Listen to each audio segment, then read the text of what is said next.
Noong April 3, ang lesson natin, pinamagatan nating pinili at itinalaga ng Diyos Ama mula sa Ephesians chapter 1 verse 4 hanggang 6. Ngayon po, ang pangunahing talata na ating pag-aaralan ay sa sulat pa rin ni Apostol Pablo sa Efeso chapter 1 verse 7 hanggang 10. Tinubos ng anak o tinubos ni Jesus at ang paghahayag ng karunungan ng Diyos.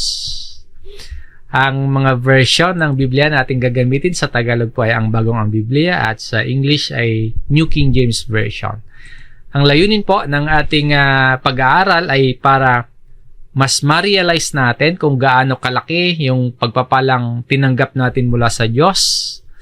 Sa pag-aaral natin sa bahagi ng sulat na ito ni Apostol Pablo, nawa po matulungan tayo na maipaalala sa atin na tayo ay pinagpala ng Diyos. Dahil po sa kabila ng nararanasan nating blessings mula sa Diyos, marami sa atin hindi laging nare-realize kung gaano kalaki at kung gaano karaming pagpapala ang tinanggap natin mula sa Diyos. Ang tinutukoy nating pagpapala, mga kapatid, yung spiritual na pagpapala.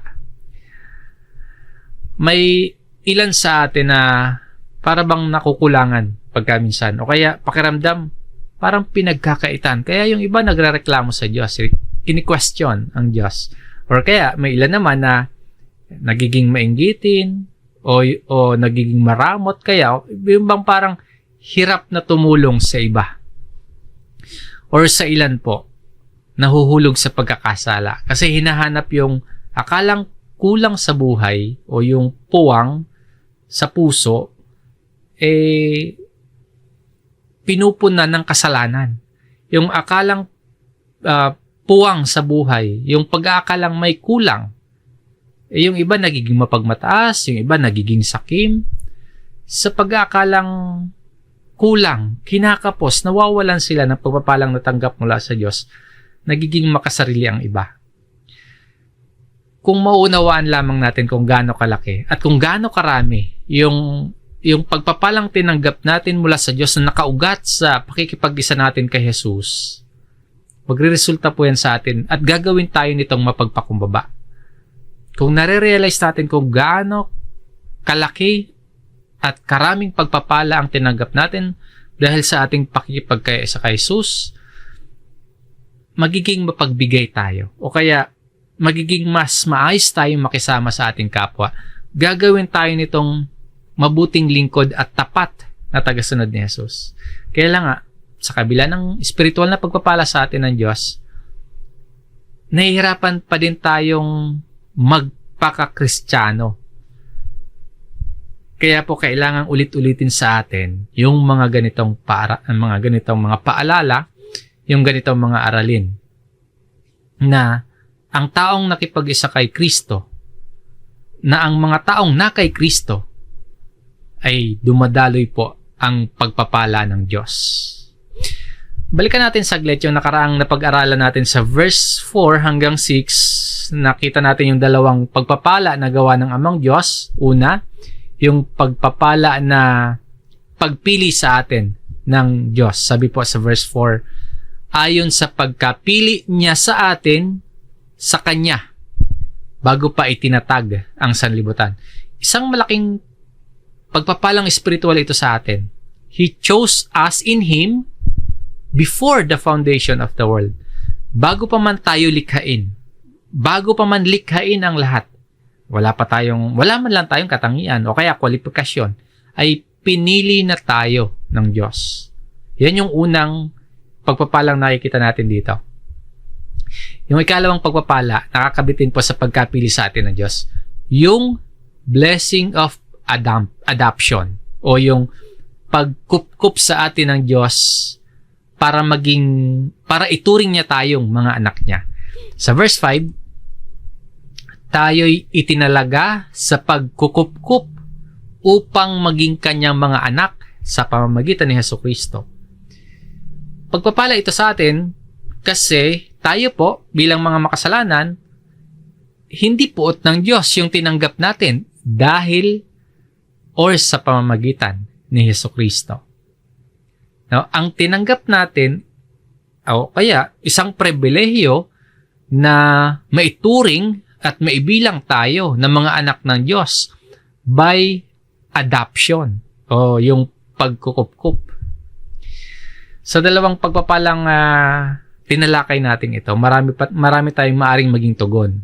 Pero yung binibigyang diin ni Pablo, in light of all these blessings, itong natalakay natin. Actually, yung mga susunod pang matatalakay natin, ng mga pagpapalang espiritual. Ang layunin po ng Diyos sa una, pagkapili sa atin, at yung ikalawa, pagkukup sa atin, ang layunin po, sinasabi dito sa verse 6, para sa ikapupuri ng kanyang maluwalhating biyaya. Pinagkalooban tayo ng mga pagpapalang espiritual to the praise of the glory of His grace. Biyaya o grace para sa atin, regalong tinanggap natin. Hindi natin pinagtrabahuhan, hindi natin deserving. Hindi tayo deserving. So, dalawang spiritual na pagpapala ang tinanggap natin mula sa Diyos. Ituloy po natin ang ating pag-aaral sa sulat na ito ni Apostle Paul sa mga taga-Efeso. At tingnan pa natin yung dalawa pang pagpapala na magbubunga ng patuloy nating pagpupuri sa maluwalhating biyaya ng Diyos. Dito po, sa verse 7 hanggang 10 sa Ephesians chapter 1, ang makikita naman nating spiritual na pagpapala dito ay ang pagtubos ni Jesus at yung paghahayag ng karunungan o hiwaga ng kalooban ng Diyos. Muli, ang pagpapala ding ito, itong dalawang ito, o lahat ng spiritual na pagpapala mula sa Diyos na natanggap natin bilang mga mananampalataya ng Panginoong Hesus, nakakabit lahat yan kay Kristo. Kung wala si Kristo, kung hiwalay tayo kay Kristo, wala sa atin ang mga pagpapalang ito. Outside of Christ, hindi din natin mahanap ang mga pagpapalang ito. Yung unang punto natin, katubusan o redemption, pagpapala ng katubusan. Basahin po natin yung verse 7 hanggang 8. Sa Kanya'y mayroon tayong katubusan sa pamamagitan ng Kanyang dugo, nakapatawaran ng ating mga kasalanan ayon sa mga kayamanan ng Kanyang biyaya, na pinasagana niya sa atin sa lahat ng karunungan at pagkaunawa.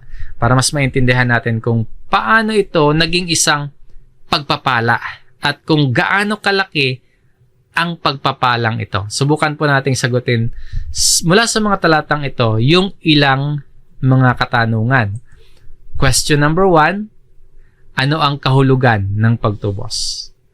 Yung particular na imahe na ginamit dito ni Pablo para sa ginawa ni Kristo sa krus, yung ginawa na yun ng Panginoong Hesus, alang-alang sa atin, ay yung imahe na ginamit dito ni Pablo, katubusan o redemption.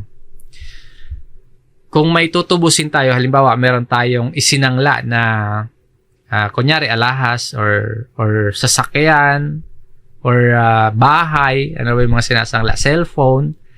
Kapag hindi natin natubos, ibig sabihin, hindi mababalik sa atin yung pag-aari. Habang hindi pa natin natutubos, pag-aari pa yon ng iba. Sa biblical language, yung katubusan, redemption, tumutukoy karaniwan yan sa isang alipin na pag-aari ng kanyang Panginoon o ng kanyang amo. Pero, yung alipin na yon, binili para mapalaya sa unang may-ari sa kanya. So, yung alipin na yon, binili o tinubos para maging pag-aari na nung bumili o tumubos sa kanya.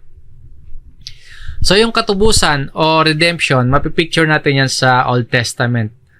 Sa ginawa ng Diyos na pagliligtas sa Israel. Mababasa natin yung sa aklat ng Exodo.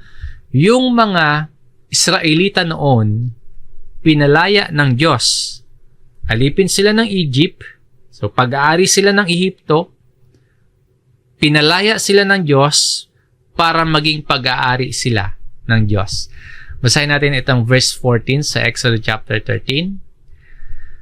At kapag nagtanong sa iyo ang iyong anak sa panahong darating, na sasabihin, ano ito?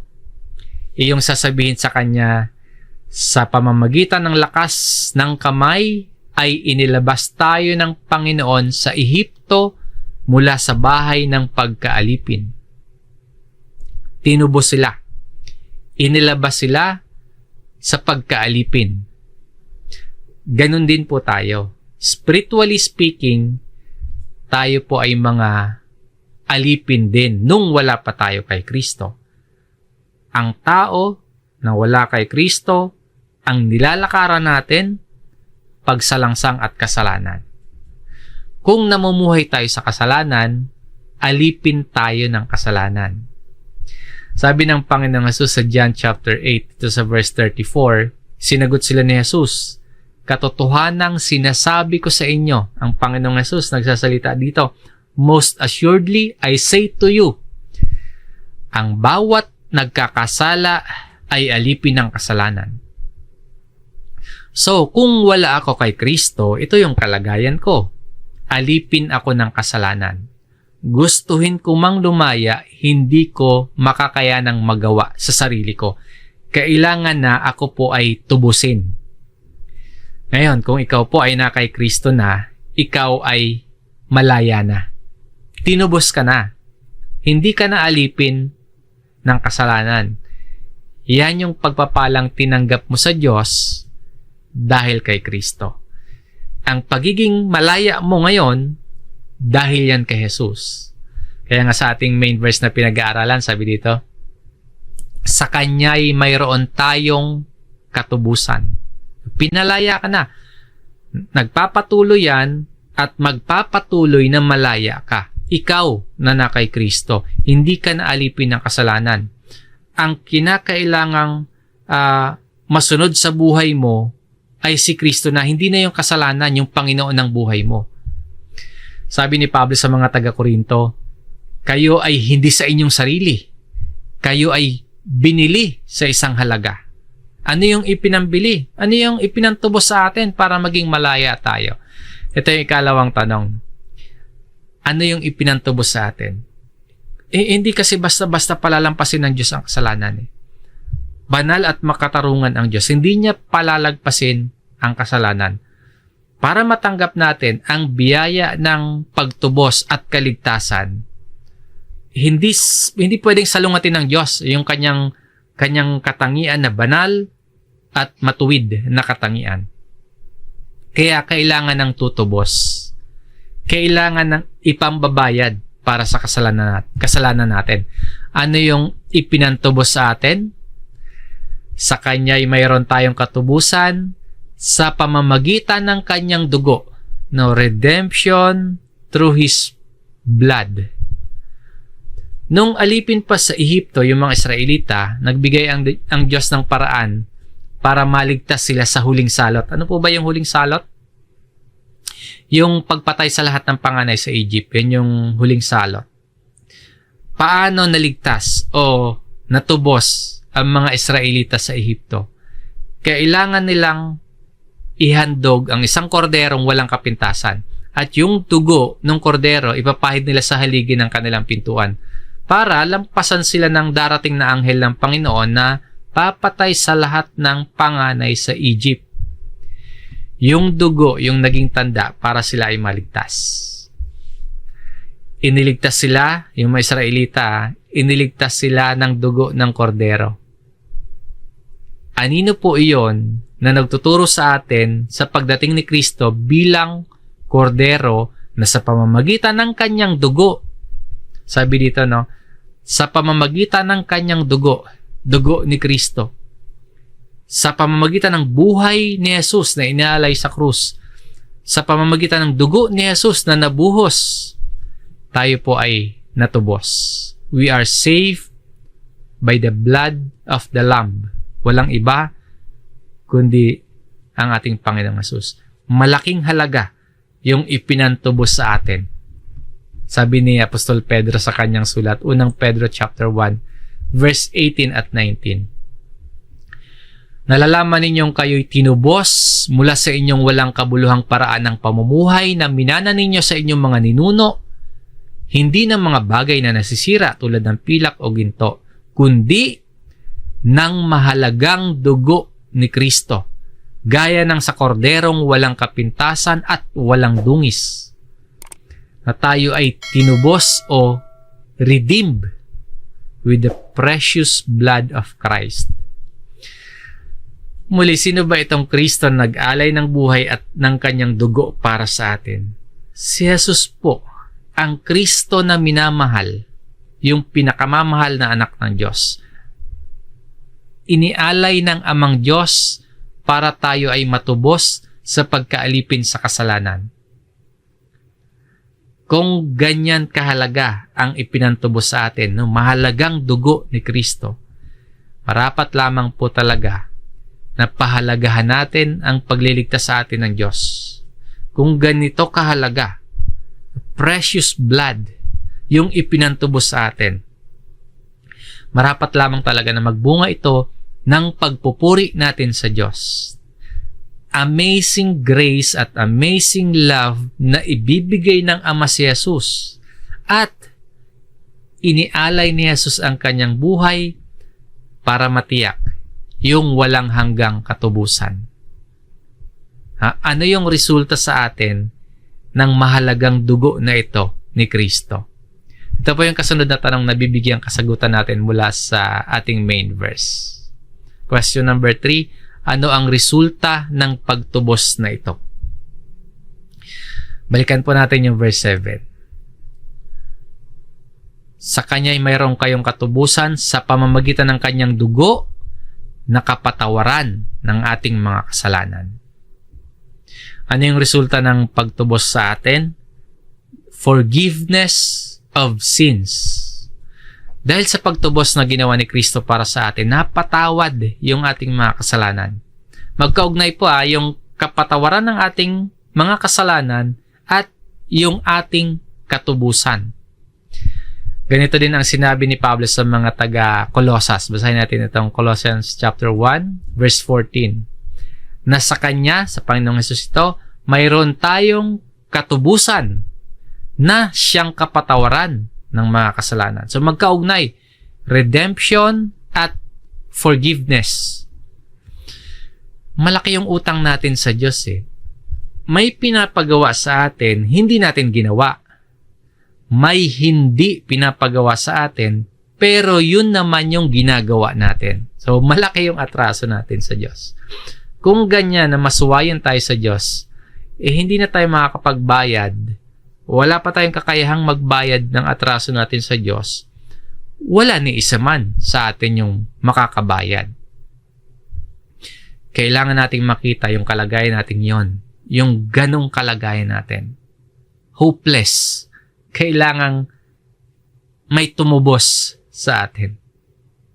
Sa kamatayan at pagbuhos ng dugo ni Kristo sa krus, pinawi niya yung lahat ng pagkakautang natin sa Diyos. Paano po? Sa krus, itinuring ng Diyos ang kanyang minamahal na anak na si Jesus na isang makasalanan. At tayo naman na sumasampalataya kay Kristo, tayo talaga yung totoong nagkasala, itinuring ng Diyos na matuwid. Hindi ba isang napakalaking pagpapala yung katubusan na bigay sa atin ni Kristo? Napakalaking pagpapala. Kasi ang sinasabi nga po ni Pablo sa ating main text, sa ating main verse, ayon sa mga kayamanan ng kanyang biyaya. Itong the riches of His grace, madalas hindi po ito na-appreciate ng mga tao. Obviously, yung kayamanan dito, hindi tumutukoy sa pera. Ang nakay Kristo, ang pagpapalang natanggap ng mga nakay Kristo, spiritual wealth po ito. At yung spiritual wealth na yan, hindi yan maitutumba sa mga material wealth sa mundo. Kayamanan ng biyaya ng Diyos yung hina-highlight dito ni Pablo. Na yung wealth o riches of His grace. Sa chapter 2, verse 7, itong riches of His grace, hindi masukat na kayamanan ng biyaya sa kagandahang loob sa pamamagitan ni Kristo Jesus. Yan yung mababasa natin doon sa chapter 2, sa verse 7. Tinuturuan po tayo nito na makita natin o kaya po maging malaki yung pagtingin natin sa biyaya ng Diyos sa atin. Sa una pa lang, undeserving na tayo pero tinanggap natin. Kaya grace kaya biyaya. Pero minsan nga, ang tingin natin sa biyayang ito, kakaunti, o kaya kulang, o kaya pangkaraniwan lang. Kaya po kailangang paulit-ulit itong ituro sa atin, ipaalala sa atin, para makita natin ang kayamanan. Itong kayamanan na ito ay hindi kulang, kundi ito ay hindi masukat na kayamanan ng biyaya ng kagandahang loob sa atin ng Diyos. At sa verse 8, sabi pa, na pinasaganan niya sa atin. Sa Revised Tagalog Popular Version ng pinasaganan, na ibinigay sa atin, o sa ibang salin yung Tagalog Popular, ipinadama sa atin. Noong wala tayong pag-asa, binigyan tayo ng napakalaking pag-asa. Kayamanan ng kanyang biyaya. Yung kayamanan ng kanyang biyaya na yon, sinasabi dito, pinasagana niya sa atin. Kung naunawa natin ito, masasabi nga po nating sapat at higit pa si Jesus. Na ang taong na kay Kristo, nasa Kanya ang masagana at hindi masukat na biyaya ng Diyos. Bumuhos at biniyayaan tayo ng Diyos ng sobra-sobra. Pinasagana niya sa atin. At ang sabi pa dito, sa lahat ng karunungan at pagkaunawa. Yung pagpapasagana po ng Diyos ng kanyang biyaya sa atin, sa pagtubos na tinanggap natin, iyon ay ayon sa karunungan at pagkaunawa ng Diyos. Mula sa pagpili ng Diyos, kung sino yung ililigtas niya, spiritual blessing yun. Hanggang sa paglatag ng daan, hanggang sa kamatayan at muling pagkabuhay ni Kristo, lahat po yun ay ayon sa karunungan ng Diyos. Hindi yan parang nagpalabunutan yung Diyos, tapos randomly namili siya kung sino lang yung maliligtas. Hindi po ganun. Yung bang tsumamba. Yung pagmamahal at gawa ng Diyos na pagliligtas sa atin, nakaplano po yan na mabuti. Ayon po yan sa karunungan ng Diyos. Ibig sabihin, hindi yan aksidente na iniligtas ka. Hindi natsambahan na iniligtas ka. Kundi pinasagana ng Diyos ang biyaya niya sa iyo at yung kagandahang loob niya sa iyo ayon sa lahat ng karunungan. Napakabuti sa atin ng Diyos. Kasi hindi tayo karapat-dapat. Pero kahit hindi tayo karapat-dapat, pinasagana niya sa atin ayon sa kanyang karunungan ang kanyang biyaya at kagandahang loob. So ganyan dapat natin nakikita kung gaano kalaki yung pagpapalang tinanggap natin sa pagtubos ni Kristo sa atin. So yung pagpapalang spiritual sa atin sa verse 7 at 8, katubusan o pagtubos. Punta naman tayo ngayon sa kasunod na spiritual na pagpapala na binabanggit pa ni Apostol Pablo. Sa ikalawang punto ng ating aralin, pahayag o revelation. May nais ipaalam sa atin ng Diyos. May kaalaman na nais ipaalam ang Diyos sa atin. So kung babalikan natin yung nauna nating pag-aaral sa bahagi ng sulat na ito ni Apostle Paul sa Ephesians chapter 1, nakita natin yung pagpapalang spiritual tulad ng pagpili, pagkukupkup. At ngayon po, yung pagtubos o redemption. Dito naman, paghahayag ng karunungan o pagpapalang spiritual na revelation. Basahin natin yung verse 9 at 10, na ipinaalam niya sa atin ang hiwaga ng kanyang kalooban ayon sa mabuting layunin na kanyang itinakda kay Kristo, bilang katiwala ng kaganapan ng panahon upang tipunin ang lahat ng mga bagay kay Kristo, ang mga bagay na nasa sangkalangitan at ang mga bagay na nasa ibabaw ng lupa. Para mas maintindihan din natin kung gaano kalaki at kung anong klaseng blessing ito sa atin. Excuse po. Subukan din nating sagutin mula sa mga talatang ito yung ilang mga tanong. Unang tanong, ano ang ipinaalam sa atin ng Diyos? May pinapaalam sa atin ng Diyos. Hindi natin ito malalaman kung hindi ito ipahahayag sa atin ng Diyos. Malaki ang pagpapala sa atin ng Diyos. Pero, baliwala kung hindi natin nalalaman ang pagpapalang ito. Ano po ba yung naisipalam sa atin ng Diyos? Basahin natin ulit yung verse 9. Na ipinaalam niya sa atin ang hiwaga ng kanyang kalooban. Yung sinasabing mystery o hiwaga dito, hindi ito yung para bang imposibleng malaman. Kundi yung mystery dito, ito yung nakatago dati. Tago noong unang panahon. Pero ngayon, ni-reveal o ipinapaalam o inihahayag na ng Diyos sa atin. At ito ay may kinalaman sa kalooban ng Diyos. May kinalaman sa karunungan o kaya sa gustong mangyari ng Diyos. Yung pagsasakatuparan ng kanyang plano. Mas tatalakayin pa ni Apostle Paul ito sa bahagi ng kanyang sulat dito sa Ephesians sa chapter 3. Tinatawag niya itong hiwaga ni Kristo.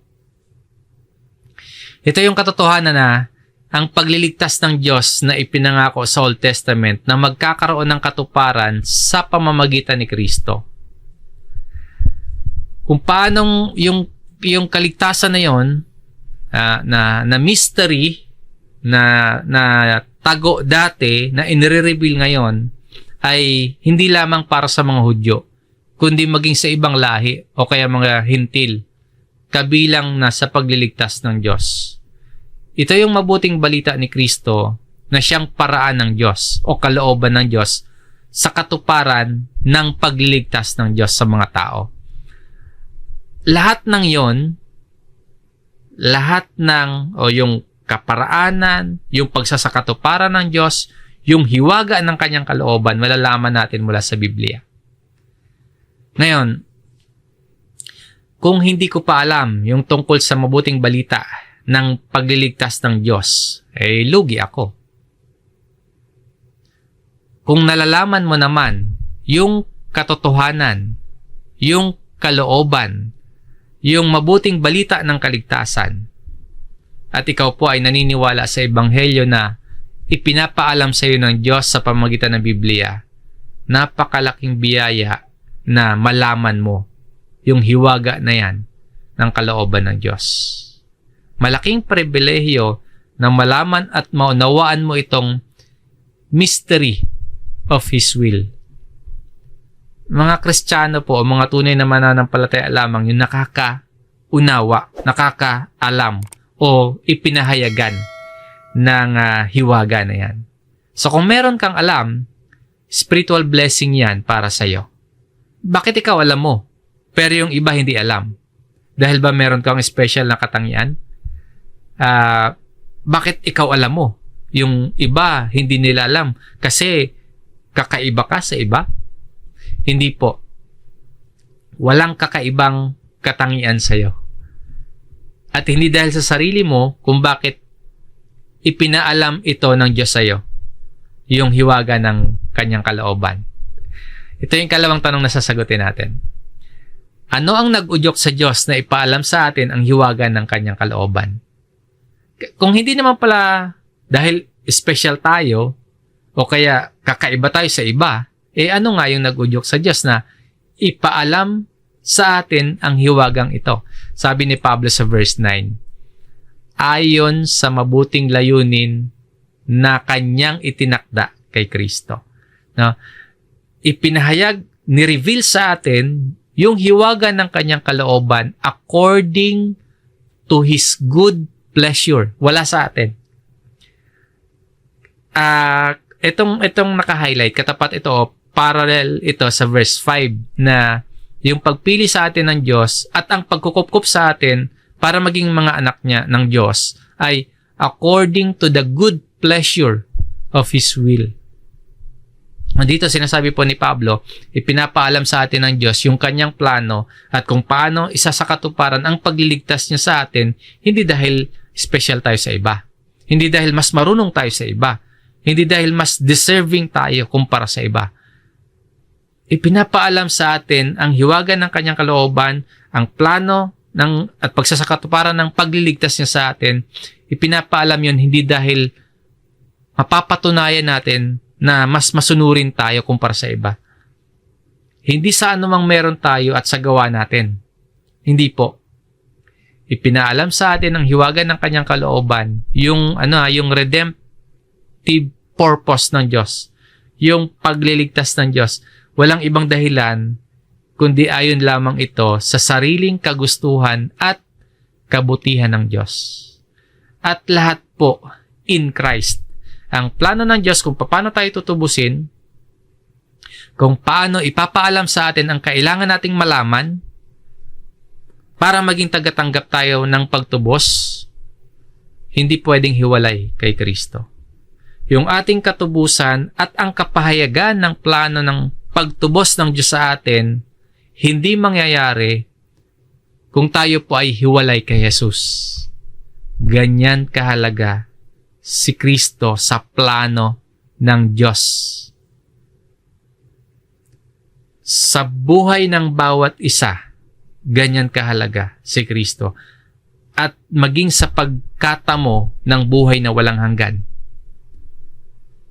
Ngayon, dito sa bahagi ng main verse na ating pinag-aaralan, ano yung hiwaga ng kalooban ng Diyos? Maraming pwedeng sabihin tungkol sa kung ano itong hiwaga ng kalooban ng Diyos. Sa chapter 3 nga, marami pang sasabihin si Apostle Paul tungkol dito. Pero tingnan muna natin kung ano itong nakalagay sa last verse ng main text na pinag-aaralan natin ngayon. Ito yung plano o layunin o ito yung kalooban. Sa verse 10, bilang katiwala, dispensation. Stewardship. Kaya sa ang bagong ang Biblia, yung dispensation ay katiwala. Tumutukoy ito sa pangangasiwa ng Diyos na sa kanyang karunungan, sa karunungan at kapangyarihan ng Diyos, isinasaayos niya ang lahat para maganap o para maisakatuparan ang layunin ng kanyang pagtubos. Sabi pa dito, bilang katiwala ng kaganapan ng panahon, of the fullness of the times, tumutukoy sa itinakdang oras ng Diyos para isakatuparan yung kanyang layunin, yung pagtubos, yung pagliligtas. So, hindi ito aksidente. Ito po ay plano. Ang pagdating ni Kristo, ang sakripisyo at kamatayan ni Jesus sa krus, yung muling pagbabalik ni Kristo, lahat po yan nasa plano at layunin ng Diyos. At ano yung gusto ng Diyos na mangyari sa dulo ng kasaysayan, sa pagpapatuloy po ng talata, upang tipunin ang lahat ng mga bagay kay Kristo. Ang mga bagay na nasa sangkalangitan at ang mga bagay na nasa ibabaw ng lupa. No? Upang tipunin lahat ng mga bagay. Yung mga bagay sa sangkalangitan at sa ibabaw ng lupa. He might gather together in one all things in Christ.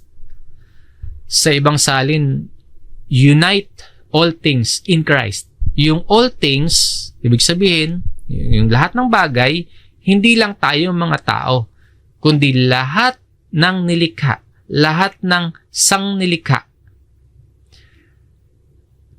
titipunin kay Kristo. Meron kasing disorder eh. Kaya i-gather, kaya i-unite kasi merong pagkasira, merong disconnection. Yung disconnection na yan, yung disorder na yan, yung pagkasira na yan, hindi lang sa buhay natin, hindi lang sa loob ng bahay natin, hindi lang sa paligid natin, hindi lang sa bansa natin, kundi sa buong mundo o sa buong sangnilikha. Kaya all things. Kaya dumating si Kristo at muling babalik si Kristo to make all things right upang tipunin ang lahat ng mga bagay kay Kristo. Si Jesus, at dahil kay Jesus, mangyayari ito. Sabi ni Pablo sa mga taga-Colossus, basahin natin itong Colossians chapter 1, verse 20. At sa pamamagitan niya, sa pamamagitan ng Panginoong Jesus, ay pagkasunduin ng Diyos sa kanyang sarili ang lahat ng mga bagay, sa lupa man o sa langit, na ginagawa ang kapayapaan sa pamamagitan ng dugo ng kanyang krus. Sa pamamagitan ni Jesus, pagkasunduin ng Diyos ang lahat ng mga bagay. Yung pagkakasundo o reconciliation, ang pagkakatipon, mangyayari lang ito sa pamamagitan ni Kristo, wala nang iba. Christ alone, sa pamamagitan niya, tanging kay Jesus. Gaano na ba kalaki at gaano na ba kalawak yung pagtingin natin kay Kristo at sa kanyang ginawa para sa atin? Baka kasi yung tingin lamang natin kay Jesus para magkaroon lamang tayo ng maayos at maunlad na buhay. Kaya tayo sumasampalataya kay Jesus, baka ang tingin natin para lamang sa mga bagay dito sa lupa. Baka hindi pa din natin nakikita yung pagpapalang espiritual mula sa dugo ni Jesus na tayo po ay pinagkasundo sa Diyos. Nawa po ay pagkalooban tayo ng Diyos ng paningin na makita natin kung gaano kalaki at kung gaano kalawak itong pagpapala ng katubusan at kapahayagan sa atin ng hiwaga ng kalooban ng Diyos sa pamamagitan ni Kristo. Anong mga pagbabago ang dapat mangyari sa atin mula sa mga pagpapalang ito? Yung pagpapalang pagtubos at pagpapalang paghahayag sa atin ng hiwaga ng Diyos. Yan po ay hindi lamang tungkol sa malaman natin o paniwalaan natin ito. Dapat po nating suriin yung ating mga sarili kung ano ba yung epekto ng mga pagpapalang ito sa buhay natin. Dapat po hindi lang natin yan alam. Yung naunawaan natin na pagpapalang yan, dapat may epekto sa buhay natin. Paano natin isasabuhay yung mga pagpapalang tinanggap natin mula sa Diyos? Ano ngayon kung alam natin? Ano naman kung nararanasan natin yung pagtubos na ginawa ni Jesus? Anong mga pagbabago ang dapat mangyari sa atin mula sa mga pagpapalang ito? So, susuriin natin yung ating mga sarili. Anong pagbabago? Halimbawa, sa relasyon natin sa Diyos. Itong number 1. Kung alam natin at naunawaan natin yung kayamanan ng biyaya na ipinagkaloob sa atin ng Diyos, yan po yung mag-uudyok sa atin na palagi tayong magpasalamat, na palagi tayong magpuri at palagi tayong maglingkod sa Diyos. So, mas lumalapit tayo, mas tumitibay yung relasyon natin sa Diyos.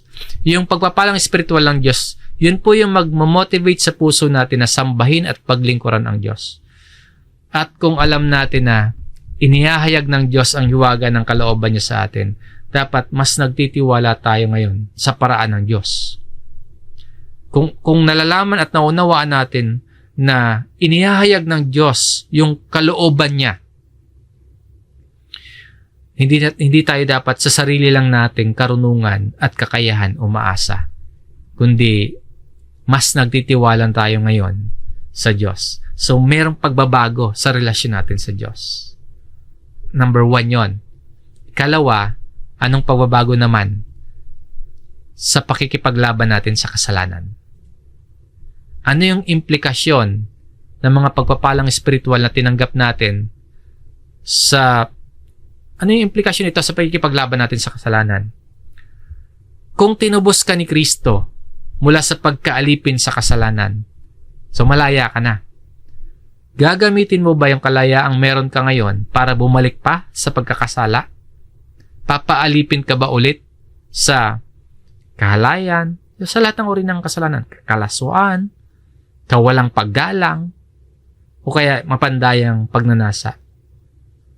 Papaalipin ka ba ulit sa puot, sa galit, sa sama ng loob, o sa inggit, sa kasakiman, sa katamaran at paninirang puri? Mababasa natin yan sa mga sulat ni Apostle Paul dito pa rin sa Ephesians sa chapter 4 naman yun. Kung malaya na tayo, meron na tayong kakayahang labanan yung natitira pang kasalanan sa puso natin. Bilang tinubos at pinalaya, mamuhay tayo tulad ng isang malaya at hindi isang alipin. Kay Kristo ka na po eh. Si Kristo na yung may-ari ng buhay mo. Gamitin natin yung buhay na meron tayo para paglingkuran at sundin ang Panginoon. Kung nalalaman at naunawaan mo yung mga espiritual na pagpapalang meron ka, yung dahil kay Kristo, yung pagpapalang pagkapili, yung pagkukupkup, at yung tinalakay natin na dalawa, yung pagtubos at paghayag ng karunungan ng Diyos. Kung nalalaman at naunawaan mo yung mga espiritual na pagpapala na yan, babaguhin ka niyan. Binabago ka niyan. Babaguhin ito yung lahat sa buhay mo.